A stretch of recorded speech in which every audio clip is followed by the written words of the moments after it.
You're watching 11 Alive Morning News. 11 minutes of nonstop news starts now.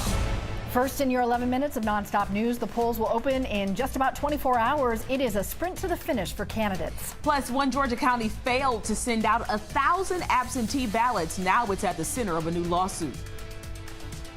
Well, we're looking at record-breaking temperatures today. I'll let you know how warm it's going to be in the full forecast straight ahead. Here are some of the headlines we are following for you right now in your 11 minutes of nonstop news. This morning, Cobb County is the target of a new election lawsuit. Election officials there say more than 1,000 absentee ballots were just never mailed out. The American Civil Liberties Union in Georgia now suing in hopes that Cobb will push for absentee ballots to be sent overnight. They also want voters to be able to turn in their ballots on November 14th. That is the same day military ballots are due. Absentee ballots can be turned into the main election office until 7 p.m. on election day. If you didn't get yours, right now your best option is to just show up and try to vote in person. Deputies in Henry County are searching for a man accused of shooting a detention officer and killing another person. 32-year-old Brenson Thomas is the person they're looking for. Investigators say they found his car on Saturday. The shooting happened Friday at the Haddon Place apartment complex in McDonough. There is now a combined $20,000 reward for information leading to Thomas's arrest. Today, family and the community will say goodbye to two Chattooga High School teens killed in a car crash. 14-year-old Tydravius Dozier and 15-year-old Xavier Gray were killed last week when a driver lost control and hit an embankment. Their services will be held at North Somerville Baptist Church at 2. New poll numbers show Democrats and Republicans equally enthusiastic to vote.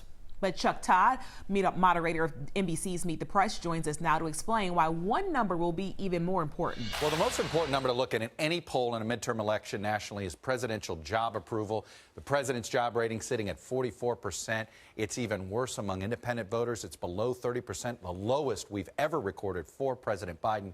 This matches the mediocre approval ratings that Presidents Trump, Clinton, and Obama had going into midterm elections where their party lost a lot of seats. This perhaps is the most important finding in our poll. It is satisfaction or dissatisfaction of the economy. That 81% tells you what is on the minds of voters. Is this election all about the economy?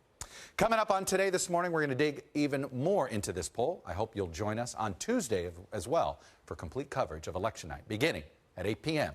on NBC. Thank you, Chuck. We want to make sure you are secure and informed in your vote. You can find our full 2022 election guide on 11alive.com. And that was a look at your top headlines on a Monday morning. It's the fight to the finish. This morning, Georgia's top candidates are in the home stretch on the campaign trail, hoping to pull in all the support they can get. Molly Oak breaks down what you need to know. Candidates are crisscrossing the state today to gain that last-minute vote. A new Survey USA poll gives us some insight on where voters' heads are at ahead of Election Day. Take a look at the results. According to the poll, Republican Brian Kemp leads Democrat Stacey Abrams by 7%. But when it comes to gender and how women are voting, the two candidates split the vote at 49% each. Remember, in 2018, Abrams narrowly lost to Kemp in the gubernatorial race. Today, Senator Warnock will be in Macon and Columbus, while Walker will be in Kennesaw, both trying to shore up those last-minute votes ahead of Election Day. Guys. Atlanta Hawks star Trae Young is the latest to reflect on the death of Atlanta rapper Takeoff. Police still haven't announced any arrests since the Migos member was shot and killed in Houston almost a week ago now. Young says Takeoff's death really puts things into perspective. It really opens my eyes, and I hope it opens other people's eyes too as well. Just, how short this life can be, and how you can't take any moments for granted because you never know when your last one will be. So it's a sad situation. Takeoff was from Lawrenceville. So far, no plans for his funeral have been announced publicly. We'll keep you updated as we learn more. There are now new rules at Children's Healthcare of Atlanta to try to relieve crowded emergency rooms. The hospital posted on Twitter that many children's locations are only allowing one parent or caregiver in with each patient. Wait times at Children's topped 8 hours last week. Doctors say RSV has been causing that crush of patients, but now they're starting to see more and more flu cases.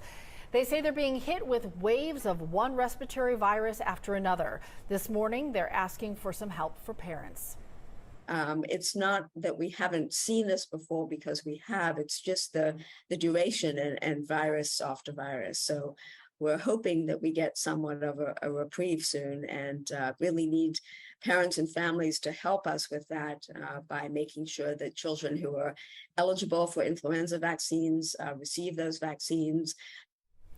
CHOA doctors share the symptoms you need to look for when it comes to whether kids need pediatric care. If your child has trouble breathing, that is a sign to take them to the emergency room. All new this morning, you can add some new destinations to your vacation lists for cheap. Frontier Airlines is now offering direct flights from Hartsfield-Jackson International Airport to the Bahamas, El Salvador, and starting today, Jamaica.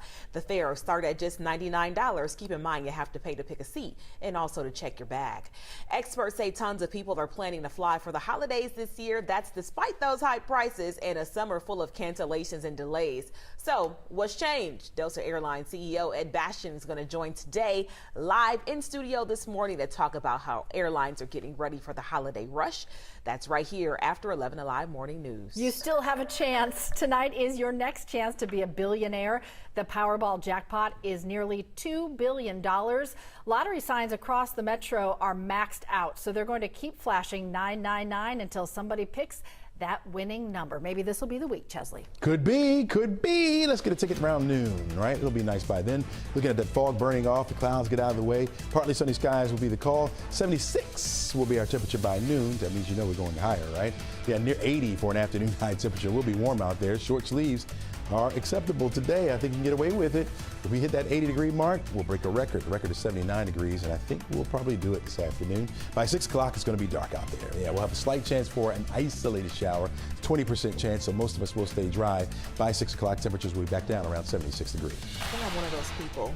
When you said it was going to be dark by 6, my mood just went. 5:20, the sun sets. Oh! 5:20. Does that mean we have dinner at 4:30? Right. Like my mom does? Yeah. You'll sleep better at night, Cheryl. You'll sleep better at night. Oh! Today's show's next. Have a great day.